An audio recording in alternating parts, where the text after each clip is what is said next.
Welcome to Restart at Any Age. This is Susan Douglas coming to you from the studio of Chez Serendip in beautiful Scotts Valley.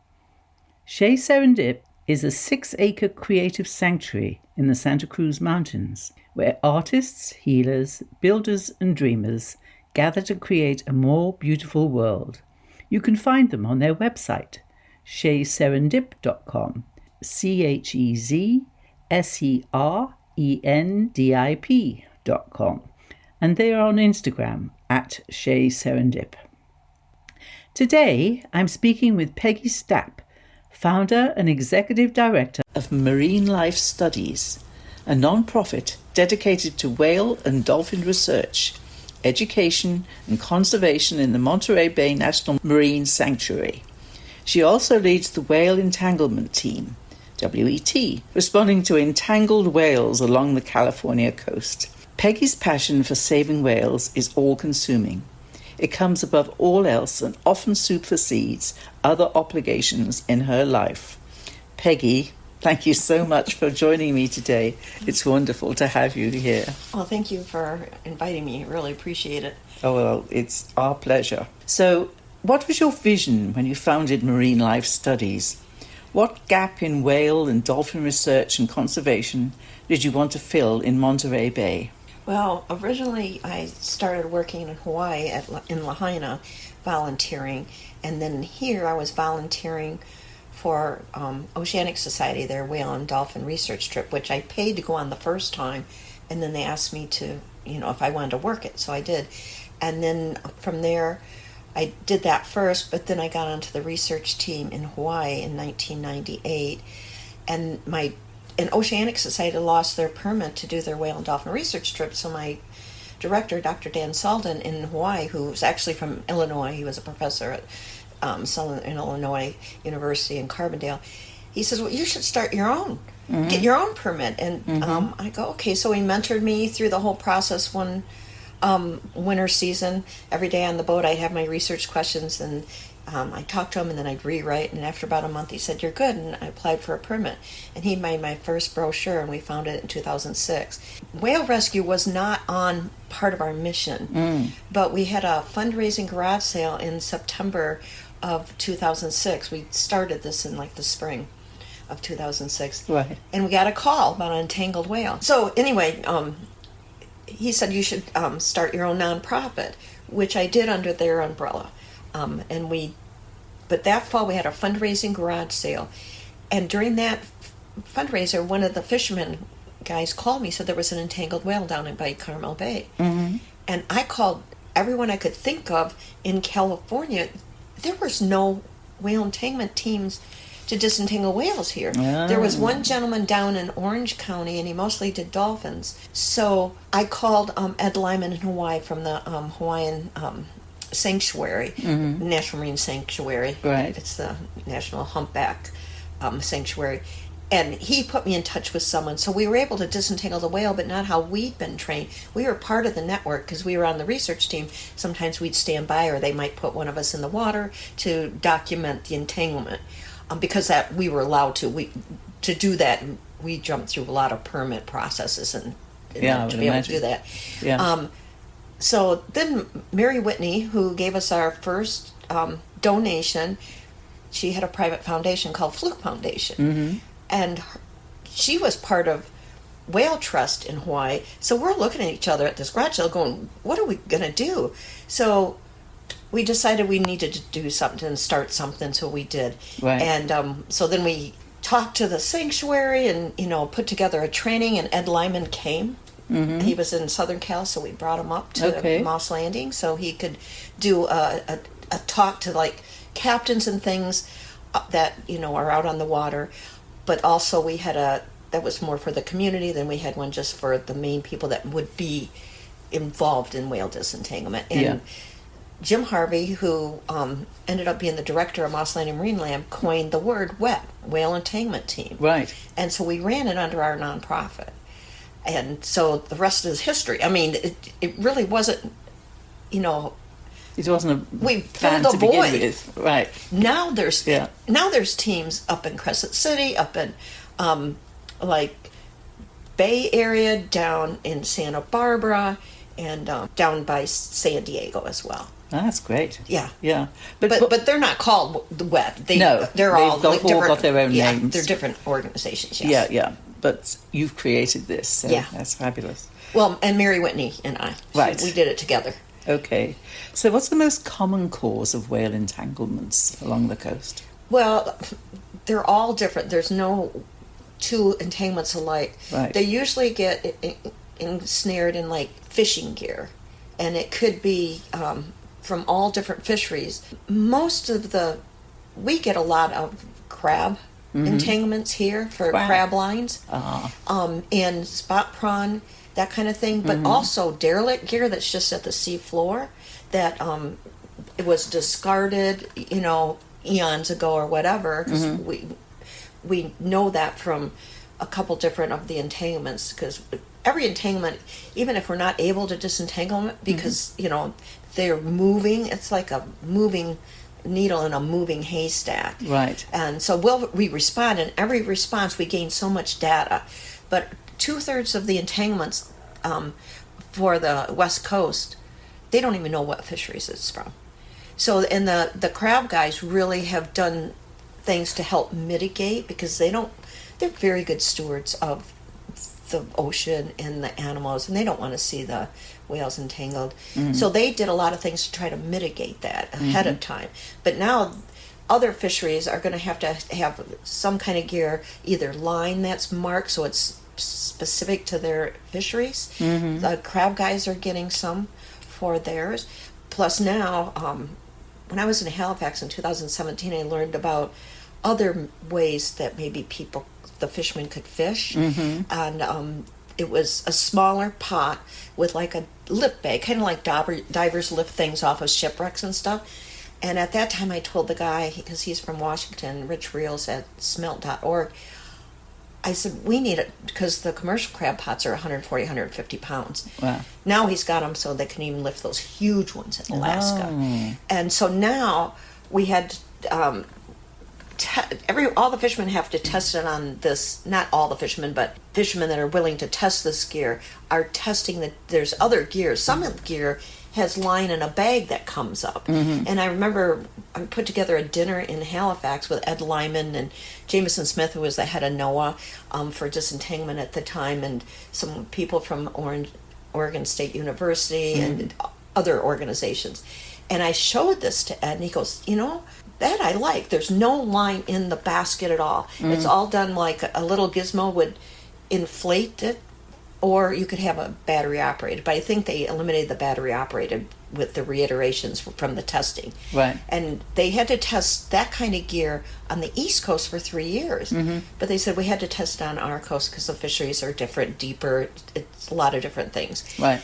And now this year, so there's one fisherman the National Marine Sanctuary Foundation bought a bunch of gear for fishermen to test. Right. And one of the fishermen up in Half Moon Bay, he's tested as much or more than anyone else in the United States, except for the 2 fishermen on the East Coast for those 3 years.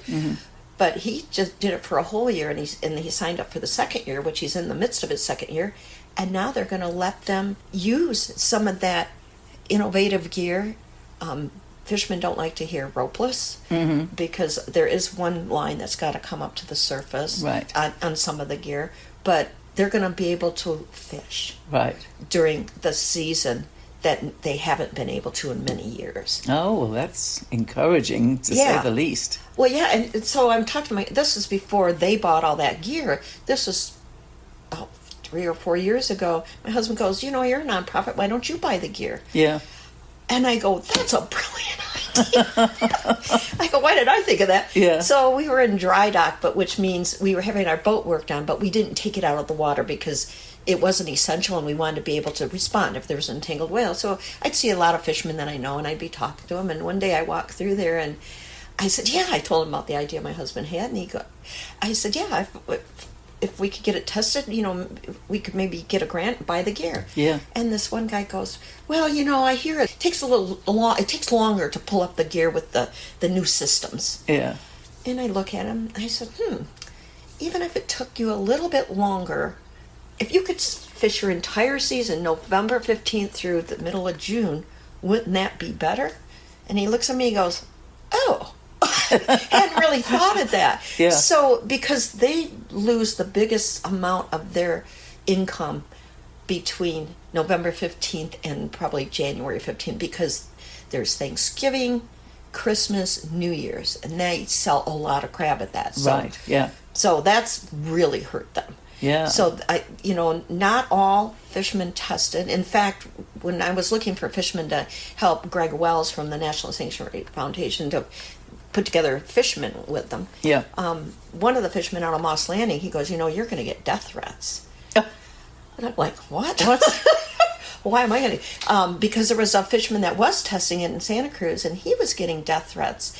Even his wife got death threats. I think it was from other fishermen that didn't want to, didn't want to change their ways for fishing, which I understand they've been doing it eons and they're, back in their families. Right. But if you can, and I understand their point somewhat, because we did a derelict gear removal program, and we hired this fisherman in Monterey and a fisherman in Moss Landing to pull the gear. Once we scanned the seafloor, we knew where the pots were, and a lot of times there was no line in the water column. It was just on the seafloor.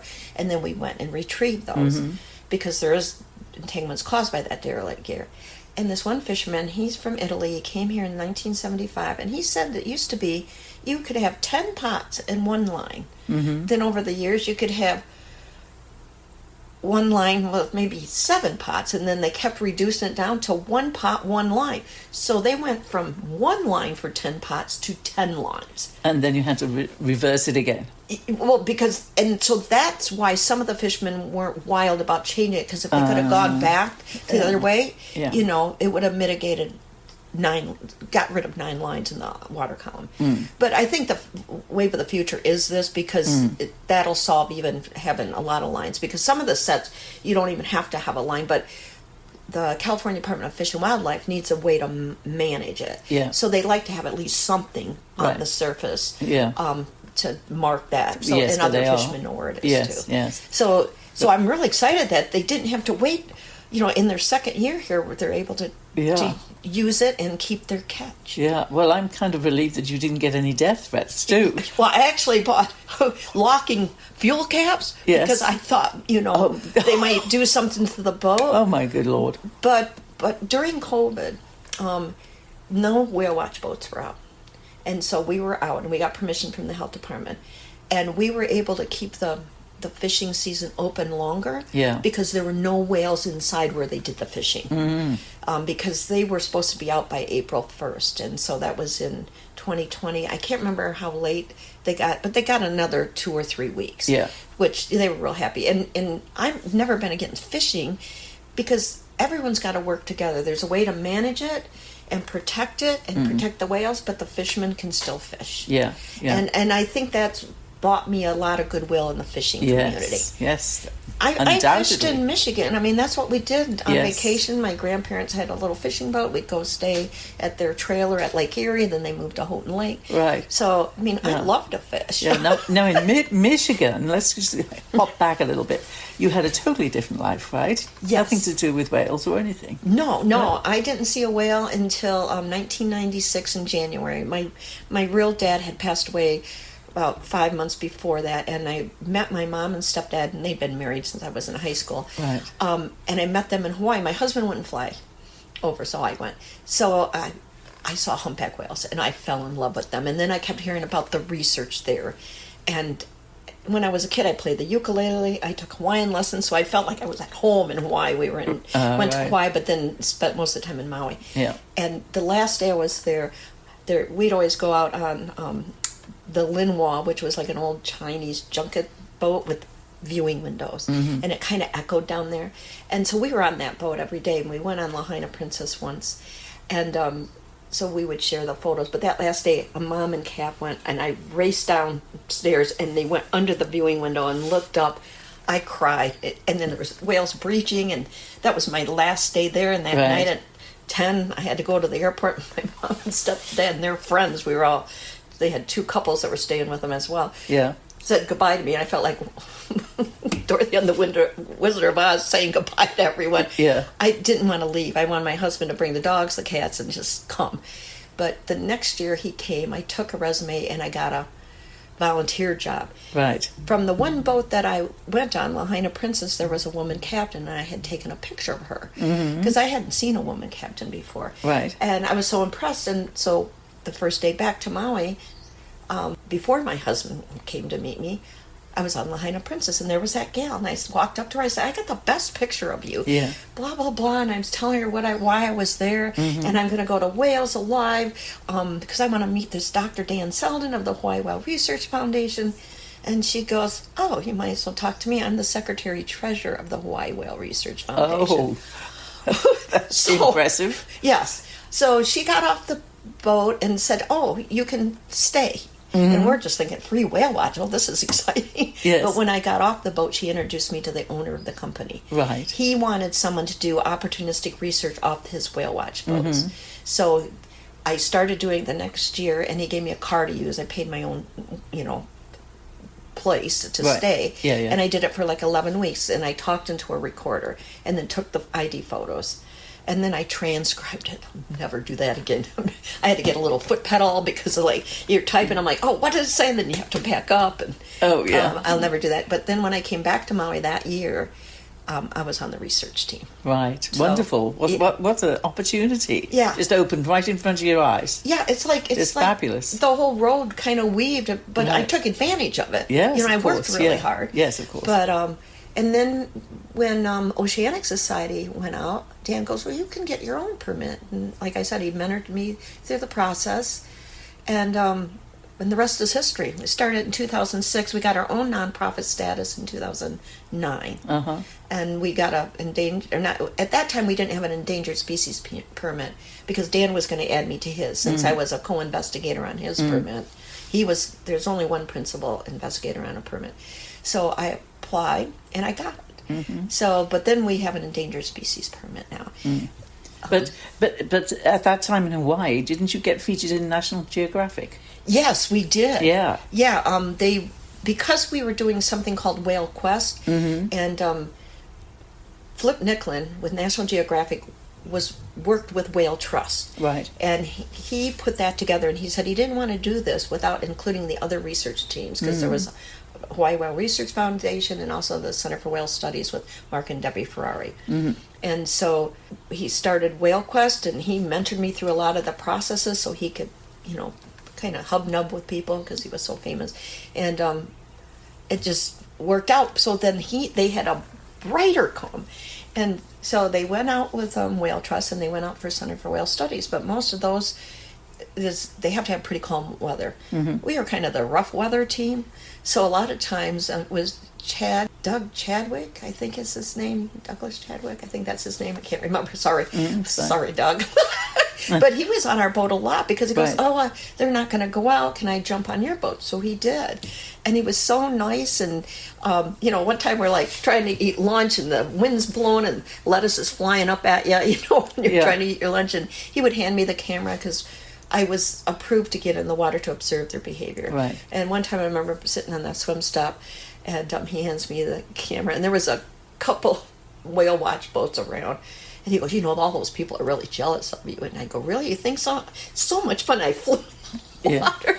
But I had a lot of great opportunities and with Dan, so I was very grateful. And I stayed with them for the research part through 2008, but I didn't have any downtime. Right. So I thought, I'll take it in the winter, then I can help with the Whale Quest, and if they needed me, I could go out, but then I could have some time with my husband. I don't know where all that time went. But we're still associated with them, and Dan passed away in 2012, so we are scanning. He had 5 years of slides that were never scanned, and then all the other stuff is on hard drives, and we're uploading to the cloud, and the purpose is, because he was a professor, and he really wanted to aid students. So we're putting it all up in a cloud, and then we can give different students around the world access to look at it, and it's a treasure trove of data. 35 years of competitive behavior by humpback whales. Wow, that is a treasure trove. And competitive behavior means that you have a female, Yeah. and there's sometimes just an escort, or sometimes then the escort is now called a primary, and you have another male who's a challenger. It could be as little as that, and sometimes the female will have a calf. And I've seen it as many as 32 males following one female. It's amazing, just amazing. Wow. So I saw some of the most aggressive behavior, which was really good training for whale disentanglement. Because when you're doing a disentangling whale, you really have to observe the animal, especially when you start adding like polyballs to slow the whale down to see how it reacts. So that you're not endangering the whale nor the rescuers. So explain the whole process. So somebody tells you there's a whale entanglement, right? They call you, or is there a special system particularly to get your attention? Well, in fact, we have these marine mammal guides that we made way back in 2011. Had everything you needed to know if you found an entangled whale, and we had we have 877 SOS whale is a phone number, and that's answered by an answering service that calls NOAA. But because we get Monterey Bay National Marine Sanctuary has some of the most number of entanglements. So, and I know all the fishermen and captains, so we tell them, hey, if you call us first and then the number, or into the Coast Guard, they can call it too. That gives us a little heads up, because once they call the number, then they call NOAA, then it gets back to us. Sometimes it could take a half hour to 45 minutes. And so that gives us more time to get out there, because oftentimes a whale watch boat is standing by, which we couldn't, everyone thanks us, but we couldn't do it. It's the whole community working together. And the most important is our donors, because we couldn't do what we do. We are not funded by NOAA. A lot of people think we are. I had 2 years ago, volunteers go, you get funding from NOAA. And I looked at them and I went, no, we don't. Even our marine mammal guide, they don't even give us any. Say again what NOAA is? NOAA is the National Oceanic Atmospheric Association. So, the endangered species permits. For disentanglement, we're under the Marine Mammal Stranding and Response Program, because that's a different heading. So once we get the call, then I always call Justin Visbicki down in NOAA at Long Beach, and if I can't get a hold of him, I'll call Ed Lyman in Hawaii, and then if not, I'll call Stephen Manley, who's now the director. It used to be Jameson Smith in Silver Springs. Just to let them know we got a call, and then I just write it down that we were approved, but they always give us approval. So, and we just will go even if I haven't got approval, because sometimes we have to travel a little bit. So by then someone's called us back, and because we work under their permit. And so then when we first come onto a whale, we do the assessment. And because they're all so different, it's not like, it's lying around the pec fin. You do this, this, and this. You got entanglement around the peduncle near the fluke. You do this and that. No, because it could be multi-wraps. It could be a wrap around the pec fin, up around the peduncle, where the tail meets the tail stalk. Is that the peduncle? Yes. Between the dorsal fin and the fluke is the peduncle. And it's good to know. Yeah, and it's the strongest muscle in the animal kingdom. Really? So if you're up by that, we try to do as much as we can from behind. And but if you end up being on the side, you have to be careful, because they could throw their tail. Well, this is the process I was trying to understand now. So you're called out, you've got a boat on standby somewhere, and it's volunteers, right, that go out? Our organization, I do have my operations manager. She's paid. I'm not paid. I just volunteer my time too. But most of them are volunteers. There are some partners of ours that they work for different nonprofits, and they're paid. But our organization pretty much is almost all volunteer. So your volunteers go on this boat to find the whale, and obviously you know where it is. You mapped it out somehow, and then what do they do initially? When they find this entangled whale? What happens? Well, as soon as we find it, we do everything the same as if we were doing our boat survey, because we have to document, and you don't want to approach the whale too close. So from afar, staying outside 100 yards, we'll take video and stills and send a drone up so we don't have to get so close. Then from there, we'll deploy the small wing. We have an inflatable on a special made davit system, so we can put that in the water so we can move up closer to the whale. I see. And we've approached with the large boat too, to like attach a telemetry buoy or something like that. Right. But mostly from the small inflatable. And we have everything on our boat for a complete disentanglement. Okay. Even if we're out, we find our own entangled whales sometimes. Even if we don't have enough crew, right, we can have crew brought out to us by other people. So right, they ship them out to you. So they do all that. We take the Latin long and start doing respirations, because you want to see how many respirations it's taking, how many times it surfaces, how many breaths on the surface. So then when you do approach the whale, you can see if that changes. So if it starts like only taking a couple breaths and diving, you can tell that it's stressed. So it just gives you a lot of indicators. Yeah.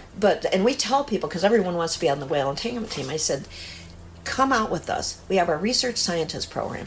We'll teach you everything you need to know, because all those same things that we do when we see whales and we're documenting the behavior, etc., is the same thing we do when we're an entangled whale. That way they get to know where all the equipment is, and I like to have people cross-train, because you need someone taking data. I'm usually driving, or someone else drives if I'm in the small boat with Steph or whoever. Yeah. And so I like them cross-trained, because you never know if there's not as many people. You might have to jump over here and do data, then maybe you have to go downstairs and get some tools to hand over to the boat. And we have all our tools marked.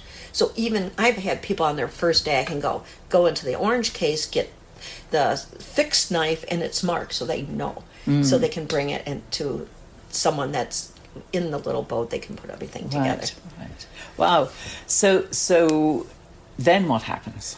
So once we do the assessment, and we're going to go in, right, and so then we try to attach a grapple, usually that's the easiest way, to the trailing line. We don't hook anything on the whale itself, no, but usually there's some trailing line. If not, there's line on the body. We'll hook into that. Right, so it's like a big hook that you... Yeah, well, we got like our standard jam, which is 3 prongs. Okay. Maybe that's 4 prongs. We have single tine ones that we could, on a flying, it's called a flying grapple, so that we can hook it to the pole, reach out, and then pull that back, and then we'll add big polyballs. So, like in Jaws, how they slowed the shark down with barrels. Ah, right. That's what they did in the whaling days. A lot of these techniques were taken from the whaling days. Right. So there's these big old polyballs that fishermen use. So you'll grapple on, and usually if we're going to grapple on, we attach the telemetry buoy. And a telemetry buoy it's about this big around, but we have a new reiteration that we're going to be using too. But the old standby is this one from NOAA that has a metal tube, and it's got telemetry, and it's an Argo system, so it goes up to the satellite. It also has VHF. So usually we get that attached first, because if we lose the whale, at least we can track it. Right. Then from there, we'll go up and maybe take and make that into a secure attachment, because now with that telemetry, we're adding probably at least a whale length of line, so we're farther back, the telemetry is farther back. Right. Then we'll go back up to that line, lift the engine, pull ourselves up closer, and then add these polyballs, and then keep moving them up towards the fluke. And we don't do it all at once. You'll attach one, back off, because you want to see how the whale reacts. Yeah. Then you'll go up and attach another one, and then maybe a third one, and then you keep scooching them up by the fluke to help keep it up. That's if it's reachable from behind the animal too. Yes. But you still need pretty much, because then from there you could take we have these carbon fiber poles, so we can, and they're like 30 feet long. Much better than the old metal ones. Right. They were so heavy. Yeah. And so that we could reach up and maybe make cuts, but we don't cut anything until we've thoroughly investigated. So once we get close to the fluke, then we're putting GoPros in the water. Right. So we can see underneath the whale, because just because it has maybe one line over its back, you think, oh, if I cut that. GoPro camera, so you can actually see. Yes. Yeah. Yep. And the visibility is not that great in Monterey Bay, so you have to be pretty close to the fluke to put it under, because you want to see if there's any line on the pecs, in case you couldn't see that from the boat or the drone. Yeah. But usually the drone picks up a lot of stuff. But there could be other stuff underneath the whale that we're not seeing, and we want to make sure that and look at it and decide what lines are the best to cut, because you don't want to cut the line that you're attached to, the telemetry's attached to, right. Then you wouldn't be able to get back up to the whale. So it's very methodical. We do everything in steps so that it ensures that the whale is safe and that we're safe. But, I mean, how is the whale reacting with all this going on? I mean, he must be thrashing around wondering what on earth's going on, right? Well, it just depends. Usually they're exhausted. Yeah. And so people go, oh, do they stay still for you? No. And I haven't had anything. But every whale's different. Yeah. So it might react. And well, that's it. Yeah. He might react, might throw his tail, might throw a peck, might spin, or dive. And we had last spring it was, had 3 of these big A polyballs plus the telemetry, and it dove. Oh my goodness! But it was in a group with other whales too, which makes it even more dangerous. But yeah, that's why we do everything methodical and see. But sometimes they don't react, at all. Maybe there's a kind of sense that they're actually being helped. Maybe, or they're just exhausted. Yeah. Or just like. But when they're really severely entangled, by putting that extra pressure, they will react. And we've had them like throw their tail up in the air. Yeah. One time we had this whale. It was right outside of Moss. It was on spot prawn gear, and so we circled around the whale because it was grounded. It was just barely breathing. And so we took a cutting grapple, which has got 4 prongs and real sharp blades, and tied a line, and one boat was on the left side of the whale quite a ways, and we were on the right side of the whale. And so we went ahead of the whale and dropped that line and then motored back, and then they pulled it. We were letting the line out until we could tell it caught purchase on the down line. When it caught purchase, that whale threw its tail 3 times and the grapple went flying. Whoa. And luckily, because one of our level 4s, he was there, and I said, I don't know, I think we need more line. And I'm glad we did, because otherwise I think would have been too close to the whale. I was going to say, that would have tipped your boat, surely. Yeah? Well, and we were in our 19-foot Donsey then. Now, so in 14, 15, and 16, there were so many entanglements, especially 14 and 15, that in 15 we decided we needed a bigger boat. Something like the guy on Jaws. I need a bigger boat. Yeah. Because that year we were putting all our equipment on the Donsey, which was 19 foot long and only maybe 7 feet wide at the back. And we put everything in our van. We took it out. We had a trailer that we called Wet on Wheels because there weren't other teams. So we could travel up north and down to Santa Barbara when there was a call. Right. But we took it out of there, and we couldn't leave it on the boat because we couldn't lock it, and we put it in the van and put it on. But we had to have another boat to come out because we couldn't even work because we had so much stuff on the boat. And so we decided to get a bigger boat. So we ended up getting a 40-foot Albin, and then just customized it. And I'm glad we didn't get anything smaller because it's perfect you need size. That space. Yeah. Wow. So how do you actually go about training volunteers to be able to do this? Well, we can do mock training on the water. Yeah. So one is they come and do the research scientist program, so we teach them with that. But also, like we just did a training, there's a lot of new folks at the sanctuary, so we had a training not this week but last week.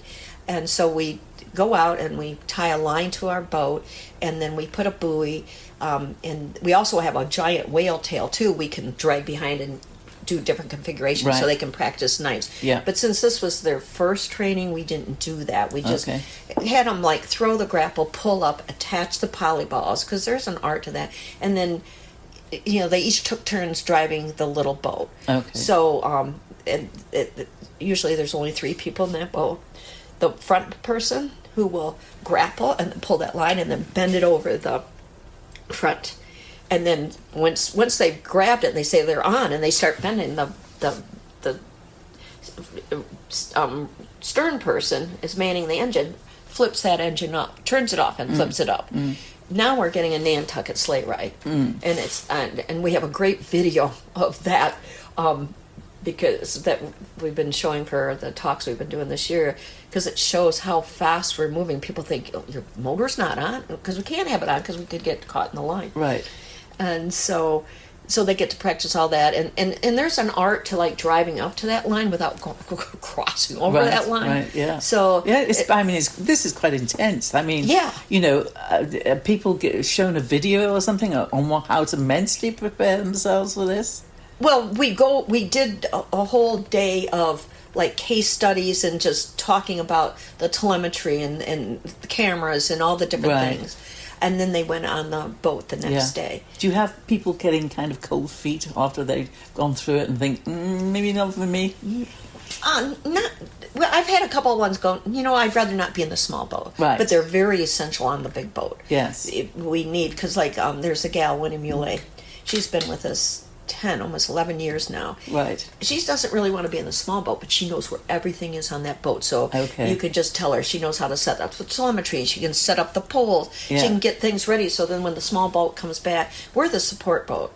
So we never have very many things in the small boat because it's very dangerous, because you have a line that you're holding on to, and we try to keep most of that line on the outside, and then the middle person kind of mans it. Right. But then once we do things in steps, when they come back to the boat, they might give us something back and we'll give them something else. Yeah. So that... Yeah. Are people kind of overwhelmed when they first get in and capture, not capture, but help a whale?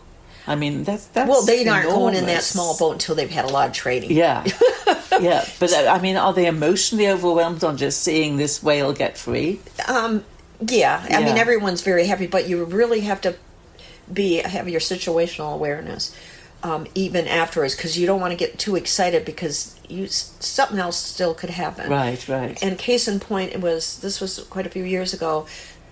Out here, you only need to go from, there's level 1, 2, 3, 4, and a 5.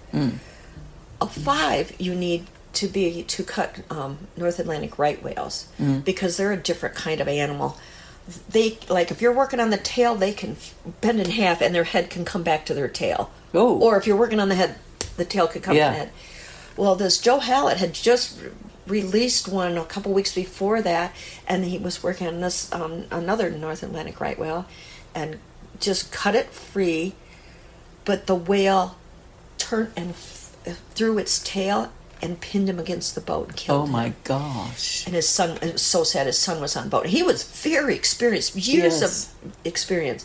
So that shut everything down in the United States, even though it was in Canada, because they wanted to look at all safety protocols. Right. And then we couldn't even respond. They said, you can't even respond. Then they said we could respond and document. Then they said, well, you can respond and had a telemetry.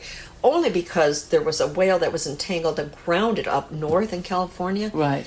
There was huge meetings beforehand, but because the public would have went wild because it wasn't far offshore, that we needed to release it. And it started offshore, entangled, and as it came shallower, it kept grabbing onto other gear, and in the end it had 15 sets of gear. Oh my gosh. And so they even had the fishermen there to help, because they could pull, as they got some of the gear, they could pull some of it up and sort of relieve it, but the whale wasn't moving because it was grounded. No. And then they were able to make the final cut, and it kind of swam around the boat. But people, like years ago when they released the whale up in San Francisco, they had divers in the water. This, I can't remember, it was like late 1990s, early 2000s.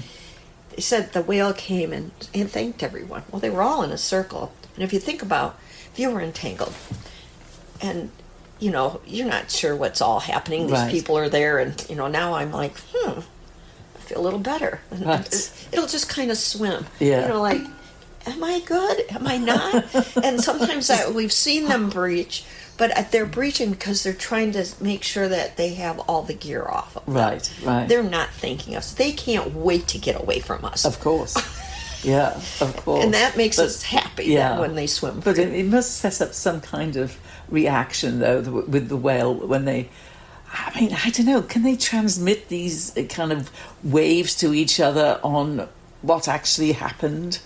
I wonder, have you ever got into any of that? I think they're much smarter than we think. Yeah. And because they really have a large brain, and they have, humpback whales, like if killer whales are attacking a gray whale calf, they'll come in and interfere. Right. It's called mobbing behavior. So why would they do that? Right. And case in point, I'll just tell you a little story. One time there was Jeff Callback, myself, Dan Sullivan, and Jana. We were all on the boat, and this whale came and mugged our boat, a research boat, just laid along the side. Right. The fluke was behind the boat because our boat's only 28 feet long, and this whale was like 40, almost 50 feet. And the head was up by the stern, but the tail was way back. Yeah. And this wasn't very scientific, but Jeff and I are on the front going, oh my gosh. And we're talking to it, and I go, you have the most beautiful tail. It went like this, poop, poop, with its fluke. And then that's opening and shutting for people listening. I'm like, oh my gosh. So then Jeff goes, Dan should put one of us in the water because he could go in the water and I could go in the water. I said, well, at that time I wasn't a co-investigator. I said, but you are on the permit. I said, I'm just a peon. You're not. You ask him. So we asked Dan. He goes, no, because if I put a diver in the water, they'll swim away. And I don't know. This is so weird. The whale swam away. Yeah. And then Jana needed to go to the bathroom. Some people just hung over the swim step she always got in the water because the whale wasn't there anymore. We wouldn't do that if the whale was nearby. Yeah. The whale came back. Oh, it was like to prove Dan wrong. It could just be nothing, but it was just interesting. Yes. Yeah. I thought. How much they realize of what's going on. I mean, how many arrive... there's a whale season here, right? Well, there can be whales here year round. Oh, year round. Okay.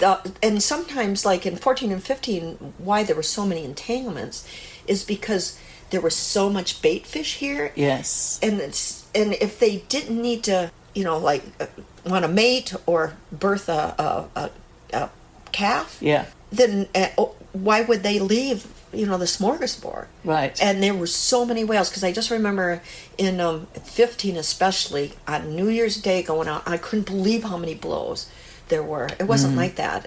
It had a lot to do with the weather, and I can't remember, it was El Nino, La Nina, that was so long ago I can't remember, but there was conditions like that contributed to it as well. Yeah, it's so special here. I remember walking Rio del Mar. The walk along Rio del Mar. And there were two right there in the ocean, quite close in. Yeah. Oh, it was amazing. I mean, people pay lots of money to go out on boats to find them, and there they were, just as you're walking along. It was amazing to see. Oh, yeah, because right by Moss, they were in between from the mile marker buoy and the mouth of Moss, right all in that section. Yeah. Because I remember taking a picture of Sanctuary Cruises, and there was a whale between them and the shore, and you could just see these people in the shot going... Yes, I know. It was great. I know. I was with a group of women, and every time they surfaced or did something, we were all like, oh, all kind of screaming. Yeah, and sometimes the way the weather is, it'll compress the fish close to shore. Like my husband, he gets seasick.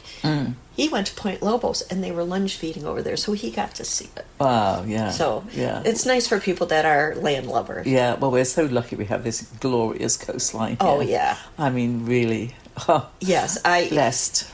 We are blessed. Yes. I mean, I can't believe it. And the community is so tight and helpful for whale disentanglement, and I mean the captains go out of their way to stand by, and I'll cancel everything. Like I was supposed to talk at Whale Fest, this was a couple of years ago, and we got a call, so I called them up, called Mary Alice at Whale Fest, and she's a lovely lady. She started Whale Fest in Monterey, and it's grown. I think this was our 16th year.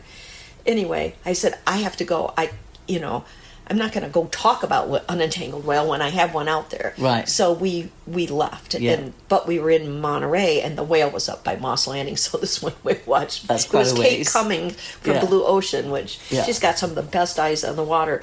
Goes, are you coming? I go, I have it. I go, I'm coming, Kate. I have it floored. But we had to travel a long way. Right. And then she goes, I got up there. She goes, did you see the whale? She said, I said, yes. She said, good, because I got to go. My passengers, they couldn't tell that much how it was entangled, and it didn't come up very often. So they, and she's got a business to run. Right. But we're exactly. very thankful. Oh, yeah. that So people do if that. people want to come and volunteer for you, what do they do? What's the process? How do just they get hold of you? just they can call 831-901-3833, but the best way is just send an email to info at marinelifestudies.org. And I'll tell you, we don't care if you have any experience. Because I didn't have any experience, when I gave Dr. Dan Sultan of the Whale Research Foundation my resume, it said I'd never get seasick. Yes. Because my background is I was self-employed in Michigan. I built 3,000 square foot greenhouses and designed and planted flower beds and wholesaled perennials and ground covers to landscapers and garden centers. Right, so you were 1,000 miles away from that. Yeah, and my husband owned a landscape company, so he was a good customer, but also his competitors. How funny. Yeah. So yeah. And he said, so his company ended up buying all my plant material because I just wanted to do research. So he said, well, one of us should do something good. So he was very supportive, or I couldn't have done all that. Right. And then when he retired, he goes, do you want to live in Maui or Monterey? I decided in Monterey because there's just so many more different types of whales and dolphins. It's like the Serengeti of the sea here. Yes. Where Maui is limited, and they're not dog friendly there. And I had never been there in the summer, only like from December through like April. And that the weather's nice, but I guess it gets hot. And I think I'd get island fever. Right. I mean, what a grand place this is. Yes. And my very best friend from Michigan lives here too. Oh, well, there you are. That's another great reason. So, you are based in Monterey, but is the actual company in Monterey, or is it Moss Landing? Moss Landing. Yeah, I thought it was Moss Landing. Yeah, we started it in my house. So up until 4.5 years ago, we ran everything in my house. And for a long time, we rented houses. We finally bought a house in 2016. And in the beginning, it wasn't until 2012 I was living here year-round. And then my husband would go back and forth. I see. So we moved a lot. So I was always packing stuff and back and forth. And I was only here spring and fall. Right. And I would store stuff and then get it back out. But then we lived here year round, and then we bought a house. So we've always had probably half the house was marine life studies. So we got a small office 4.5 years ago up at the Inn at Moss Landing Point. Right. 135 square foot with 3 desks, 3 file cabinets, and a TV tray, and a little tiny refrigerator. So, because we work with the CSUMB Service Learning. Right. Where they have to volunteer for some organization. And that's a great program. I hired Stephanie Wright out of, and CSUMB is California State University of Monterey Bay. And I wasn't part of the service learning before she came on board, but she found us because we had an ad or something on their website, and so she called me to volunteer. Right. And then as soon as she graduated, Fluke Foundation gave me money to hire her, Mary Whitney and Betsy Collins, to hire her 3 days a week. And I gave it to her at her graduation party. And I told her, I said, you could pick whatever you want to focus on. She goes, no, I want to learn it all. Her grandparents both were in the military here. Right. And so her whole family's here, and she's amazing. She's so smart. What is the position again? Operations manager. Operations manager. But okay. she will be the executive director. I just need enough money to pay her an ED salary. Right. But she does a lot of it already. And years ago, she wasn't wild about the idea, but then, one day she came up to me. This is right just before we moved into our new place. Then 2 years ago, the end of April, we moved into 2,600 square feet that we're renting, and that was a game changer. Game changer. I can't talk.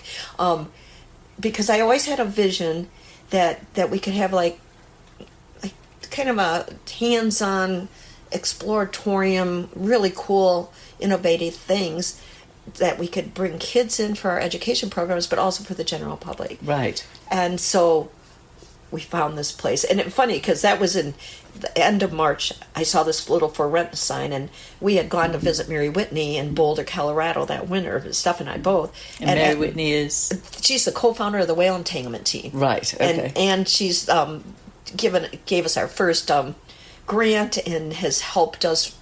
She's an amazing lady, right? And she was living in Carmel Highlands. Now about 4 or 5 years ago, they moved to Jackson Hole, Wyoming. Okay, but she's still very much involved. And I told Steph, I go, just because I have an idea doesn't mean we have to act on it. So I kind of gave up because we looked at places. We had donors that would buy a building for their investment and give us a really good rate for rent, but there was nothing in Moss other than we'd have to build something. And then I saw this little for rent sign. Yeah, brought my board in, and they look at Steph and I go, well, that's going to be a lot of work. And Steph and I work hard all the time, and we're going, yeah, no big deal. So the rest is history. Wonderful. Yeah. And now you've set up an exhibit, right? Yeah. Well, we're in the midst of it. We have some exhibits set up, but we still need more money. First thing we did, we had a grant, and they were going to come do a walkthrough, and they could help maybe fund some of the exhibits. And I told Steph, I said, we need something to show her. So we belong to ChatGPT. We pay the monthly fee. So it knew a lot about us. So she put a bunch of things in and said, this is what we want for our exhibits, blah, blah, blah. That thing came up, even though some of the whales had 3 eyes, 2 pecks, or like extra tail. It did this vision that far exceeded mine, and one was the floors. Right. Because when we moved in there, the first year you couldn't do anything. We kept our small office as a gift shop. Right. Until we got things set up in there. Right. And there were like 60 Ethernet cords in the main part where we're going to do the museum part. And we had to paint the walls, all this. But once we put the floor, it turned out beautiful. So, but we have some exhibits. And we're renting it out as a conference room because we can put like 90 people, and we got big TVs and surround sound, and a one TV if they're back in the little L part, it flips out. One of our donors, they bought all the surround sound, a Mac Mini, and a stand and a TV for us, and installed it.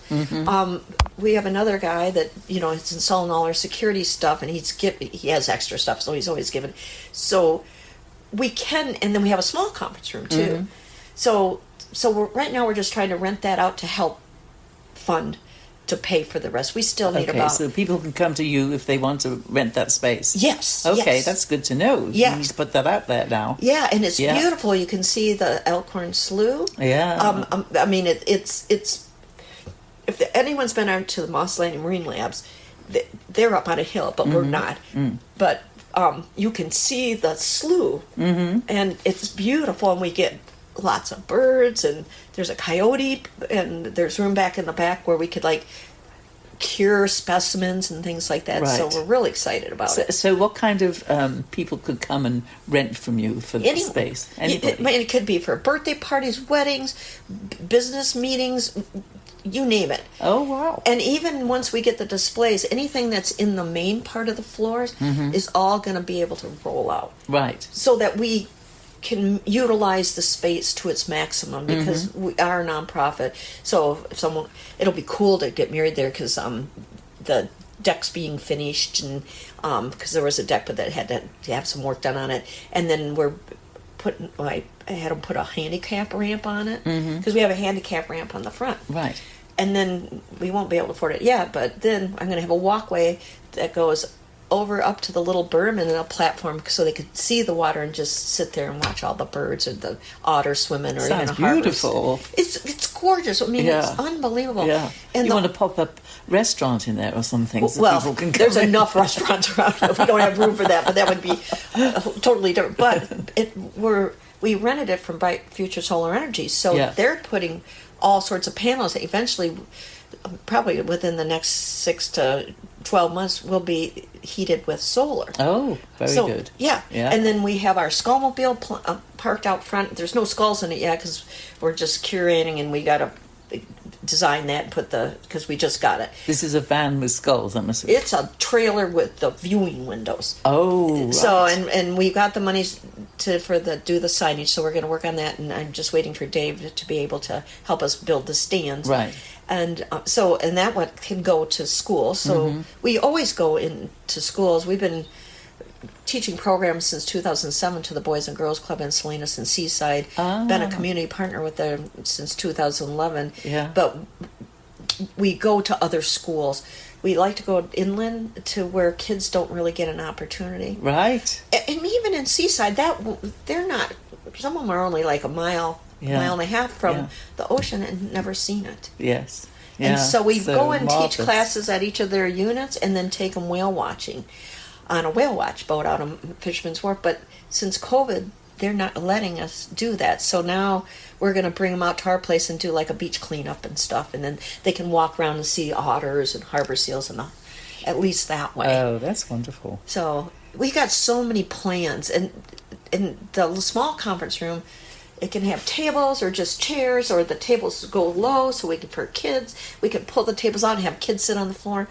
I mean, I thought it'd be really cool. Like, I tell you, the earlier the better. Like maybe story hour where moms could bring like their 2, 3, 4-year-olds, and we could read stories and they could color and that. I mean, lovely. The possibilities are endless. Right. And so we have. I mean, this is all encompassing here. I mean, my good Lord. So what's the biggest plan that you've got in your future?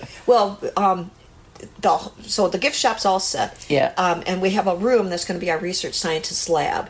But we still need more computers. We have really old computers for scanning the Hawaii Whale Research Foundation slides. But we want to bring in students and adults. It doesn't matter what age. I don't care what age. Come and volunteer for us.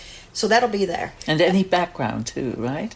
Any background. Yeah, because that's what's so cool about meeting all these people. They all bring something special. Right. You know, like Scott Player, he works for Apple, but he's done so many things in his life. And he was in the military here. He helped us get all that stuff up this big cliff because we knew he would know what to do. Yeah. And he's so smart. We're just lucky we have so many great volunteers. Yeah. And but the other is, so there'll be the history of Moss Landing in the hallway, and then when you go into the big room, which is like 1,600 square feet, it'll be like whales from land to sea because they were land animals. We want to show that. Then we want to show how Moss Landing went from whaling to research because there's so many research organizations up in Moss Landing. It's real science based. Yeah. And we even Scott Player, because when he was doing our security cameras, talks all the people, he's walking around Moss Landing, meets all the people, and got us a exploding harpoon that was actually used in Moss Landing, so we can have that as a display. And the guy also has a picture of the guy that shot it. Yeah. Then we're going to have the sanctuaries help us, maybe they'll help fund their wall, because we want to talk about the sanctuaries and their purpose and all that kind of thing. And then the really cool stuff was we already have a sound room, because the Monterey Bay Aquarium Research Institute, John Ryan, brought us. He's bringing it back today because he took it for Whale Fest and then he had to update it. But in our sound room, it's a smaller room, you can hit this button and then hear a blue whale or a ship or an earthquake underwater, because they have a hydrophone straight out in the past Soquel, past the Finger Canyons, quite a ways out, maybe 12 miles or more, and they have a line on the seafloor that goes with that, so they can record it. Yeah. So it's amazing. So it's temporary now, but he's going to help us what he thinks would be best for a permanent one. Right. And California Academy of Sciences, they're great partners of ours. They've helped us in many ways. Plus, when we were up there, we were looking at different things, and they have this one display that's like 5 screens, and when you stand in front of it, it feels like you're going up a redwood. I want that same thing, like you're in the ocean. But the one thing I want is a bubble display, because when the competitive behavior, so you know how they do bubble nut feeding up in Alaska, and people have seen that once in a while in Monterey, but usually not. But for competitive behavior, those bubbles serve a different purpose. So you have the female and you have the primary. It's the one closest to the female. Then he's trying to ward off all the male challengers. So here we were on the back swim step because Dan was going to put Jeff and I in the water. Primary just went by blowing bubbles. We get off the swim step. So then now we're just in the water and there's a wall of bubbles here. We swam through the bubbles. And right like behind you was the female. That close. You could not see that whale. And the water in Maui is pretty clear. You could not see the female because of those bubbles. He was screening it off. Right. from the challengers. Yes. It's very effective, and I thought that'd be really cool to have. Yeah. So, and then there was a donor I called to think, and I said, and I didn't realize he was an engineer at MPC, engineering professor. And I got an idea. I said, hey, do you think some of the displays would be really cool, because we're so education oriented, to have students, we'll show them what we want if they'll design and build it. And that got me thinking, because we work with Stevenson School and Carmel too for different things. They've come out and helped us test the fin whale skull that we got off of Silmar to see if they could do the same thing, and they will. Yeah. So now I'm going to it just came to me, and it would be really cool to have displays made by students. Right. And we know what we want. Yeah. And they might even have better ideas. Yeah. Well, it sounds so fascinating, this lifestyle of yours. I mean, my gosh, we've got so much going on. So let's give the website one more time, because if people want to get involved with you, to know where you are, to come visit your exhibits, please give us the website again. Oh, yeah, it's Marine Yes. Life Studies. So MARINELIFESTUDIES.org, because we're a nonprofit. You can also look whaleentanglementteam.org, Right. and that'll get you there too. Right. And our phone number's on the website. Email us. Come see us. Yes. The gift shop's usually only open Friday, Saturday, Sunday, because we pay students to man it, and then when there's no one in there, they are doing data and stuff for us. But if we're there during the week, or you can call us, we'll say, come on in. Eventually we will, but we can't afford to man it the whole week. Right. So we're still on a pretty tight budget. And with all the tariffs last year and all the gas prices, have been really prudent. But if you're a business and you want to put your name on our building... Yes. Feel free. Yes, and that's the next thing is I want to go, like the Warriors in the Chase Center. Maybe, someone would want, and we need about $240,000 to finish out the build out. Right. That's not that much considering everything else. But we're working with all the industries that can be associated with your subject. I mean, yes. Or they could just sponsor the boat, like for whale disentanglement, or the trailer, or an education. I mean, there's so many ways they can contribute. And come volunteer, and no donations too small. Yeah. Well, to wrap this, it's been delightful to talk to you, but how many whales do you think that you've helped save? We've disentangled, I think it's like 12 or 13. I forget. Yeah. Something like that. But we've responded hundreds of times. Wow. Because they don't... You'll get all the information and even put a telemetry buoy on them. And that has been fraught with problems. One time this whale went way offshore and then came in during the night, and finally we thought, we'll be able to respond. And then we lost the telemetry, but it crossed over the shipping lanes. Another one went down to Mexico, and some fishermen, because I called the team in Mexico, I said, it's right here, and blah, blah, blah, off of the coast. And then the next day when I checked, it was sitting on land, the telemetry, because I could get pings. And the fishermen cut it off because they thought that's what was slowing the whale down. But goodness. But it was the entanglement. Yes. Then another fisherman off Catalina, I had one of my friends from childhood lives down there and put me in touch with a guy that kind of ran Catalina Island. And I go, it's just off the island. And I said that there must be a lot of bait fish there because it's staying real close to shore. And he goes, yeah, there's a lot of fish, including white sea bass. So he had planes and boats alerted to look for this whale. And a fisherman, because now it's not that way, but Argos had a big blackout period in the afternoon, so I could see it in the morning, and then when I went to check it at night around 6, I wasn't getting pings. And I didn't know what happened. Yeah. Monday we found out some fisherman jumped in the water, says he disentangled. Whether he got it all off is another story. And dismantled it, because we didn't have ours, because ours went to Mexico. This was one, and I bet you when they brought it on the boat, it said Noah. They freaked out and dismantled it.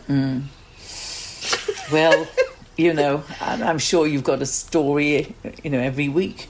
Oh, yeah, and we're going to have science talks and everything. And if you have a club, we'll be glad to come and talk and speak to your club. Right, okay. Spread the word. Yeah, well, keep the good work going. I mean, it's fabulous. It's fabulous what you're doing. Oh, thanks. Yeah, well, I have a lot of help and a great community to do it in. Well, thank you so much for coming today. I really appreciate learning more about whales. Okay, thanks so much for having me. I really appreciate it. Okay. Bye, Peggy. Bye. What an inspiring interview with Peggy. And how she described at 41 in Maui, she fell head over heels in love at first sight when a mother humpback whale and her calf swam right past her. That single moment changed everything. She went from handing out resumes to devoting her life to viewing, studying, protecting, and literally saving whales through marine life studies and the Whale Entanglement Team. Her story was such a beautiful example of what it looks like to truly follow your passion, listening to what lights you up, leaning in with courage, and letting it reshape your entire life for something much bigger than yourself. She showed us it's never too late, and that real passion creates lasting ripples. If you would like to speak on this subject, do write something in the 831 Substack, where you can find me. I would be delighted to hear from you. If you like, please follow. Thank you so much. And until next time, it's goodbye from me on Restart at Any Age. Playing you out with Madame Rose Sylvie. Acabei de alcançar o mar. Esse é o lugar pra se adequar. É bom seu ar só pra relaxar. Vou caminhar, depois nadar. Pegar o barco e mergulhar. Minhas feridas vão cicatrizar. Não tenho medo, basta sonhar. Tem arte em quase todo